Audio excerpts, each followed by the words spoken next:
Aujourd'hui, on est avec Steve Mimo, qui est l'organisme ACRO. Bonjour Steve. Bonjour. J'espère que tu vas bien aujourd'hui. Oui, toi? Oui, merci. J'aimerais connaître un peu ton organisme. Est-ce que tu peux m'expliquer c'est quoi vos services? Bien, on a deux services principaux. On a un service en violence conjugale et familiale. C'est pour des hommes qui exercent des comportements de violence envers leurs conjoints et ou leurs enfants. Et on a un volet pour les adolescents qui est 12-18 ans, qui exercent aussi des comportements de violence dans leurs relations avec, ça peut être les parents, la famille, l'intimidation, dans leurs relations amoureuses. Puis quand on parle de comportement de violence, ça inclut quoi? Ça inclut tout ce qui est comportement de violence. Souvent, on entend parler de la violence physique. Ça, c'est assez simple. On peut parler de la violence psychologique, traiter de non, humilier des personnes. On parle de contrôle, quand je suis obligé de contrôler les fréquentations, les amis,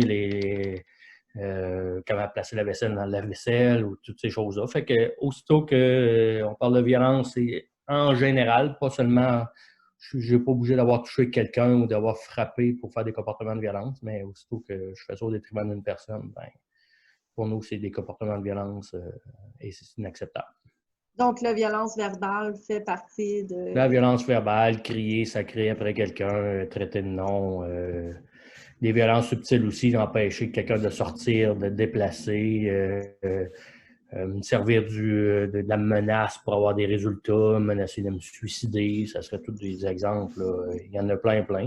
On a un site internet aussi qui est accro.qc.ca, puis il y a des formulaires d'évaluation des comportements. C'est toutes sortes de questions là, parce que effectivement, il y a quand même plusieurs comportements de violence qui sont faits dans un contexte d'une relation intime souvent. Là.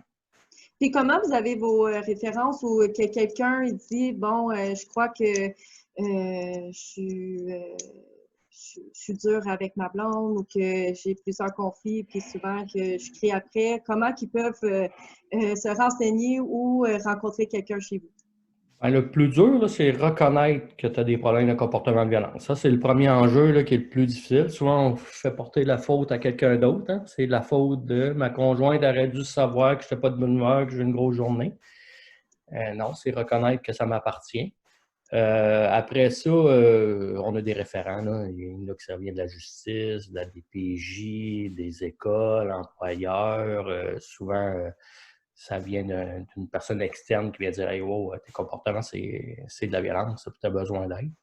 Peu importe d'où que ça provient, la référence, nous, la personne doit nous contacter via téléphone. On veut qu'elle fasse sa propre démarche.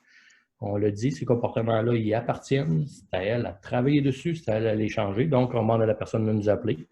Alors, on a un service 7 jours sur 7 de 8h à minuit. Elle peut nous appeler au 450-569-9966 ou le 877-460-9966. Et bientôt, les gens vont pouvoir faire une ligne, une demande d'aide directement via notre site Internet. Là, on est en train de moderniser, étant donné la COVID et tout ça. On est en train en tout cas, d'améliorer tout notre côté informatique. De s'ajuster et s'adapter. Oui, on est beaucoup là-dedans, là, comme toute la population, là, mais nous aussi, ça fait qu'il va avoir la possibilité d'appeler au téléphone ou d'envoyer un formulaire, puis après ça, nous, on va recontacter la personne. Mais la première étape, c'est vraiment que la personne doit nous contacter. Elle doit reconnaître avoir un problème de comportement de violence, puis avoir une motivation à changer ses comportements. Puis, j'imagine que tous les deux numéros que tu as dit, c'est sur votre site Internet. L'information sur notre site Internet aussi. Puis il y a de l'information aussi, comment ça fonctionne nos services un peu, des outils aussi, certains outils, des explications. On travaille souvent avec le temps d'arrêt, le cycle de la violence, des choses comme ça. Fait qu'il y a quand même une banque d'outils. Il y a d'autres choses qui vont s'en venir aussi parce qu'on s'en vient, on travaille sur le côté informatique pour justement pallier avec tout ce qu'on vit présentement, là, mais c'est à venir. On s'en vient pas mal techno, là. Oui, cet automne, c'est notre but. Là. Cet été, on travaille beaucoup là-dessus pour avoir des capsules, des choses qui s'en viennent comme ça pour aider le plus de gens possible. Puis, étant donné qu'on ne peut pas tout faire les rencontres qu'on veut comme avant. Là. Puis, est-ce que vous faites l'accompagnement individuel, de groupe ou... Notre service standard, c'est du groupe. C'est OK. du groupe. Présentement, on fait les suivis téléphone parce que depuis le mois de mars, là, avec le confinement, on ne pouvait plus faire les rencontres de groupe. On n'a pas encore les autorisations pour faire du groupe. Là, on est en train cet été de faire des tests pour faire des groupes en virtuel, en Zoom ou en Meet ou peu importe la plateforme. Et le but, c'est qu'en septembre, on recommence des groupes, mais de façon virtuelle. Parce qu'on n'a pas encore les autorisations de les faire des petits locaux, trop de personnes. En tout cas, les normes ne permettent pas. Mais oui, c'est du groupe le principal de notre service. Des fois, on fait individuel, mais quelqu'un qui a une problématique standard pour nous là, de comportement de violence, il est dirigé systématiquement vers le groupe. OK. Puis, vous êtes situé où? Notre siège social est à Saint-Jérôme. Par contre, on a plusieurs points de service en temps normal. Là. On se déplaçait à Sainte-Thérèse, à Saint-Eustache, à La Chute. La Chute, petite particularité au niveau des hommes, on faisait juste l'individuel parce qu'on n'était pas en mesure de faire du groupe via La Chute. OK. Puis les ados, on les desservait via Saint-Jérôme. Par contre, là, avec le virtuel, ben, ça va amener une nouvelle possibilité pour des gens qui sont plus loin ou le fait que nous autres, on est un peu régional, ben, l'enjeu, c'est toujours d'avoir plusieurs points de service pour aller près des gens. Le côté virtuel va nous permettre à ce moment-là, ben, il n'y a rien qui m'empêche de prendre quelqu'un de La Chute, de le mettre avec quelqu'un de Saint-Eustache et de rajouter quelqu'un de Mont-Laurier et il n'y a pas de problème. Bien, c'est Quand on le faisait en intéressant. visuel, on ne pouvait pas. C'est intéressant d'avoir d'autres personnes de d'autres régions puis de partager un peu ce qu'ils vivent puis les défis qui font face envers la violence qu'ils vivent. Pas qu'ils vivent, mais qui font vivre finalement. Ben, ils en vivent, mais en tout Oui, cas, ils aussi. en font plus vivre, effectivement. C'est ça. Ben, pour nous, ça ne change pas beaucoup parce que les problématiques, c'est semblable. Hein, que la personne, peu importe d'où tu viens, peu importe ton revenu, peu importe ton niveau scolaire, un coup que les portes de la maison se ferment, c'est là que ça se passe. Ça se passe dans l'intimité. Souvent, il y a un gros secret, c'est pas nommé. Il y a une loi du silence qui s'installe. Fait que pour nous, ça ne change pas grand-chose la provenance de la personne, qui a été judiciarisée, pas judiciarisée. Des fois, il y en a qui font beaucoup de comportements de violence et qui ont été chanceux de ne pas être judiciarisés. Il y en a qui ont fait moins de gestes et qui ont déjà été judiciarisés, tout dépendant. Des fois, c'est un voisin qui a appelé aussi ou ça. Pour nous, c'est la même chose. Il n'y a pas de petites violences. Des fois, il y en a qui nous disent ça. Moi, je suis en fait de la petite, je ne suis pas sûr que je vais me reconnaître. Non, tu fais de la violence, en fait. Il y en a des fois qui ont juste été chanceux ou malchanceux, dépendant, mais aussitôt que tu fais de la violence, tu as une problématique. Puis nous, on est là pour aider ces gens-là à ce que cessent ces comportements-là, puis d'avoir des comportements respectueux envers les personnes. La violence, c'est un moyen de communication.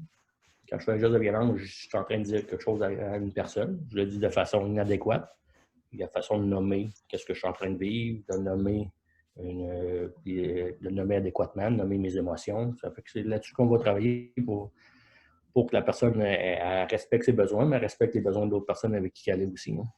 Et c'est intéressant, qu'est-ce que tu as dit, Steve, c'est que c'est dans confidentialité, c'est aucun jugement, confidentialité, on est un groupe de partage, fait que, c'est intéressant pour les jeunes qui sachent qu'ils ne se feront pas juger, puis peut-être des fois ils ont honte de leur comportement, mais c'est pas ça le but, c'est vraiment de les comprendre et essayer de les aider là-dedans. Effectivement, si on honte de leur comportement, ben c'est pas pour rien parce que ces comportements-là aussi, ça a des impacts sur les autres personnes. On va travailler avec cette honte-là. Nous, la position qu'on a, c'est que ces comportements-là sont inacceptables. Il n'y a aucune excuse qui permet d'avoir des comportements de violence. Par contre, si tu veux de l'aide, on est là pour t'aider. On va t'aider. On n'est pas là pour démolir la personne, on est là pour l'aider. Mais c'est sûr que si quelqu'un vient dans mon bureau et il se rend qu'il a fait des comportements de violence et il trouve ça drôle, ça ne fonctionnera pas chez nous. Là.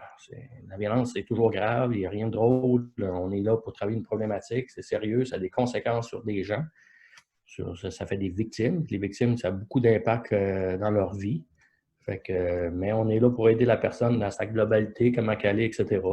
Puis s'assurer que la personne n'est pas comme ça, elle n'a pas eu ces comportements-là à naissance, elle a appris des comportements de violence, ça fonctionnait jusqu'à un certain point.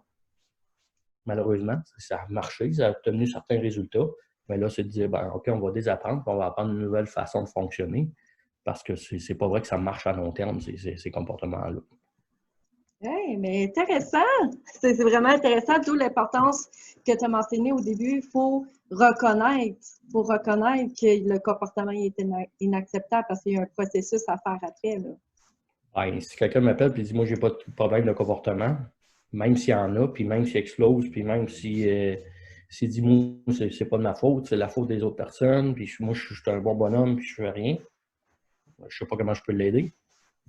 Si je veux perdre du poids, il faut que je reconnaisse que j'ai un surplus de poids. C'est la première étape. Si j'en ai pas de problème de poids, puis moi, j'aime ça manger, puis je suis correct de même, puis je ne maigrirai jamais, tu sais. Fait que n'importe quelle problématique, la première étape, c'est la reconnaissance. Et au niveau des comportements de violence, c'est une étape qui est majeure parce que dans la problématique, je fais porter la responsabilisation, c'est la responsabilité de mes comportements sur les autres personnes. Puis que ce que j'ai appris, c'est la base de la violence, c'est du contrôle. Fait que quand ça va mal, ben je vais rajouter du contrôle au lieu de l'enlever. Fait que je vais en rajouter, puis je vais en rajouter. Ça fait que souvent, les gens, quand ça va pas bien, puis ils font des comportements de violence, ben qu'est-ce qu'on voit, c'est que ça monte, ils en font de plus en plus rapidement, de plus en plus grave, jusqu'à temps qu'il y a une crise qui embarque, parce qu'ils sont habitués à, quand ça va pas bien, ben je mets du contrôle, puis du contrôle, puis du contrôle, puis du contrôle. Et là, ben nous, il vient chercher une démarche chez nous pour dire, OK, le contrôle, c'est assez, c'est d'une autre façon qu'il faut que tu travailles. Fait qu'effectivement, l'enjeu de la responsabilité, là, la responsabilisation, c'est l'enjeu majeur chez nous. Il y a des gens qui sont référés par la DPJ, par la justice, puis tout le monde sait qu'ils ont des comportements de violence, puis les autres, ils me disent, même moi, j'en ai pas. OK. Puis, si je comprends bien, si je récapitule, la façon de vous joindre, c'est par téléphone présentement avec la situation qu'on vit. Et éventuellement, ça va être, il va y avoir un petit onglet sur votre site pour automatiquement contacter avec vous. Puis, les ateliers de groupe sont en pause présentement, mais il va y avoir du virtuel éventuellement là, qui va être offert à vos participants. Le but, en septembre, au retour des vacances, c'est les groupes virtuels qui embarquent. Et pour la demande d'aide via Internet, d'ici une semaine ou deux. Là. Fait que là, aujourd'hui, on est le 20 juillet. J'ai complété le formulaire la semaine passée. On est en train de regarder ça avec l'équipe pour tout peaufiner que ce soit correct. Et, techniquement, il me reste juste à mettre un lien sur le site Internet. Fait que d'ici, mettons le 27 juillet, là, on va pouvoir le faire. Eh bien, merci beaucoup, Steve. Ça fait plaisir. C'est vraiment intéressant.